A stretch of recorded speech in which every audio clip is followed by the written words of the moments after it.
and public petitions to revert back to us. But let me just read this for the record. Even the first time the issue came up here, our distinguished sister was not even speaking from her seat. And that was when we tried to call her to order. I think part of the problem is when people come from court declared senators, they miss the orientation. The management of the National Assembly is hereby ordered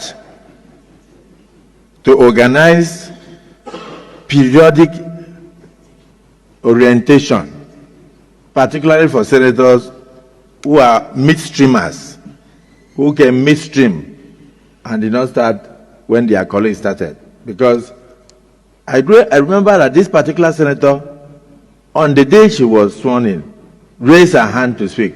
I was scared, but I had to recognize her because I was saying, you just gave her the rule book. Part of what we give to you when you are sworn in is a standing order of the Senate. So I said, has she even opened the rule book to know what she's going to say? But she made the contribution on that day. I think 2 days later, she brought a motion. There's nothing wrong in being vibrant, but there's a lot wrong when you don't know anything about the procedure. You can't be a reverend father and go and start the church service with communion. You must lay foundation. So let me refer you to section 66 of our rule book. Section 66, subsection 1. It says, the President of the Senate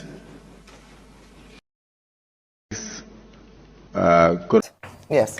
Yes, so many people do not know what I'm about to say, but I'm going to speak my own truth. And the Senate President is allowed to counter that. It all started on the 8th of December, 2023, which was a day before his birthday and my birthday. We are birthday mates. We were all in Akwa Ibom because he had a big fanfare in the stadium. Myself, my husband, and a few of his close friends, we went to Akwa Ibom. And at first, we were at Ikot Ekpene. We were in his house in Ikot Ekpene. Then we all moved to his house in Uyo, which was about 8 p.m. And he held my hand and said he wanted to show me around his house. My husband was walking behind us, just 3 of us. We're walking around from room to room. He showed me the beautiful interior. This was done by this, by that, this designer here, he bought this from us. Like, oh, it's beautiful. And then I noticed that he hastened his pace while still holding my hand. And my husband was behind, still on his phone, but he was catching up whenever he could. And then he got to this particular sitting room, and he said, do you like my house? I said, of course, sir. Every room, beautiful, nice interior, quality taste. He said, now that you're a senator, I'm going to create a time for us to come spend quality moments here. You will enjoy it. At that point, I just pulled away and I was like, I don't really understand what exactly that meant. But then my husband now, when I turned around, I saw my husband was already near me. And the way my husband looked at me and looked at him, I was beginning to wonder, did he hear part of that inciting statements or not? And then the Senate President too, I saw that he also had that thought, like, did my husband hear the invitation to treat or not? So then the Senate President now said, oh, by the way, let me show you my chapel. He has a chapel in his house as well. So while we were going to the chapel, you know, we walked in silence and all. So that evening, before we left the Senate President's house at about 11 midnight to the 4 points in Ikot Ekpene. And my husband asked me, Natasha, what did the Senate President whisper to you? What's he telling you? I thought, should I tell him that he was speaking about bringing me in here at a special time for us to have a good time? Or should I just kill it there, wrap it as if there was nothing? Because tomorrow was a big day. I know how much my husband adores the Senate President. He loves him as a brother. My husband would do anything to support him. So I told my husband, nothing. I can't remember what I created, but I just gave him some words to manage, to mask what was said. When we laid in bed, I looked to my right, and my husband wrapped his arms around me, and he said, my love, you know you can't tell me anything. What did the Senate President tell you? Again, I was like, don't you believe me? I said, nothing. Nothing. Moreover, it's my birthday in a few minutes. Let's just be happy. Then my husband told me he doesn't want to see me travel out of the country alone, and I should not go to the Senate President's house because he has a guest house where many senators do go there, you know, after office to like get approvals and all that. So I told him, okay, no problems. That was it. I thought that was going to be the end. But then, in February, I wanted to move a motion. I wanted to move a motion for the investigation on the ills of corrupt practice in Ajakuta Steel Company. I listed that motion 5 times. It was the 6th time that it was listed on the order paper that was approved. Many senators can testify to that. Each time the motion is listed, just before he takes it, he will say, oh, Senator Natasha, we can't take this motion because the board of the Senate does not accommodate it. Or he will speak on others and then let it drag so that just before my motion is taken, the time will be well spent and won't. So he kept on doing that. I went to him in his office. And I said, Senate President, you know how important this Ajakuta Steel Company to me is. You know how important it is to my people and to Nigerians. I've noticed that you have stepped down this motion. As a matter of fact, a number of senators told me, go and see him and plead with him so that he would take it. I was like, sir, please, why can't you take this motion? It's very important. It's been listed. Then it was listed the 3rd time and stepped down. He then said, Natasha, I'm the chief presiding officer of the Senate. You can enjoy a whole lot if you take care of me and make me happy. At that point, I said, sir, I'll pretend that I didn't hear this. He said, well, the ball is in your court. I left his office, and when I got home, I told my husband, I didn't tell my husband what happened. I just told my husband, please, can you speak to the Senate President to allow my motion scale through? I think I also spoke to the DSP, to the leader, Senator Pemi. I spoke to a number of senators that they should please intervene and allow him to laugh. I never told them what happened.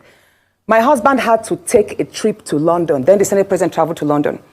My husband met with the Senate President in London and pleaded with him, let my wife take this motion on Ajakuta. That is very important to her. Okay. All right, Senator Natasha. Said, okay, that he did not take it because he was protecting me. Hold on, please. He didn't take it because he was protecting me. Protecting me from what? Anyway, at the time my demotion was taken, it was the Deputy Senate President, His Excellency Barao, that actually sat. The Senate President stood up and walked out. So it was Senator Barao that actually took it. All right, Senator Natasha. And from there, many other incidents happened. Yes, Senator Natasha. Let's talk about the nightclub. Yes. Hold on, let's talk about now the nightclub incident. Professor Kila is going to ask you a question. I'm so sorry to have to interject here, but I just want to mention that, and I'm glad you gave the caveat at the beginning of your statement, that this is your side of the story, and the Senate President has the right to defend himself or to counter what happened between you privately. So what I assume, or for what you're saying, is that what happened last week Thursday began from a private conversation, and then you have felt like you've been maligned as a result of you not agreeing to certain propositions, right? Yes. Okay, so what has happened? You know the story of when a student keeps being failed. Yes. Please, let me say this, Ayo. You know the situation we see in universities whereby a student is continuously being failed just because she has not slept with the lecturer. That's what I've been facing, in simple terms. Good evening and good night. First and foremost, is Mazi Nnamdi Kanu a terrorist? That is where I want to start. It's IPOB, because if you say Mazi Nnamdi Kanu, you are like, IPOB, is he actually a terrorist? Because I don't know why would I say that anybody pleading for the unconditional release of Mazi Nnamdi Kanu must be held as a terrorist. IPOB is not a terrorist. Neither is their leader a terrorist. Because when you name a group or organization, whatever you may call it, a terrorist, that means it is the leader that is the terrorist, the one that organizes it. And if you take a look at the whole thing, what is playing now, you discover that Mazi Nnamdi Kanu is not a terrorist, and he has never participated in anyone, and he can never be. And let me tell you, in case you forget, do you know currently now that the British are giving IPOB members asylum? And if they can openly, this is the second time they are doing that, if they can openly give IPOB asylum, definitely we are not terrorists. Because a country like a British can never welcome terrorist group in their country. So what do you think make the Northern Coalition group to make that very ugly statement? The statement They even mentioned Peter Obi. Yes, because anybody that said, they said anybody asking for the release of Mazi Nnamdi Kanu. When they say it, don't you see all those Fulani imposed governors? Okay, does it in mean the that east? Those ones are they asking for the Fulani? Akpabio that also demanded for the immediate release of Mazi Nnamdi Kanu. Are they also a terrorist? I am coming, my brother. The Honest Ndibo, are they also a terrorist? I don't know. The Benjamin Kalu, is he a terrorist? I don't understand. So the thing remains, it is not their fault, but it is the fault of Ohaneze, who's supposed to stand to speak for their people. They are there collecting bribe, supporting evil. It is not their fault. It is the fault of the governors in the east, who's supposed to stand up to do the needful. But they are there being fooled. I don't blame them. That's why they come out to say Obi. Is there any northern person, the Fulani person, that is more educated than Peter Obi? Is there any northern person that is more enlightened than any other person in the eastern region? One stupid elder Fulani man said that it is the poor Igbos that are asking for the release of Mazi Nnamdi Kanu and Biafra.